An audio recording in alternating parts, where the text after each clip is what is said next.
This is Linda with 60 Seconds of STEM.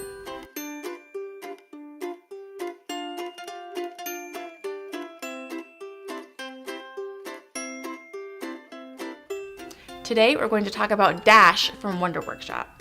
Dash is a cute little robot aimed at teaching early learners programming through the use of a mobile device. You program Dash through the use of an intuitive programming environment on a phone or iPad. Students can interact with Dash in 3 different ways. They can drive Dash around with a remote control.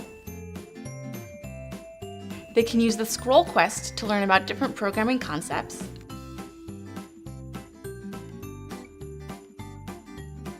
And they can do free play where they can make their own programs from scratch. Dash teaches programming in a fun way that blends playtime and class time. So go meet Dash today, and thank you for watching. Toodles!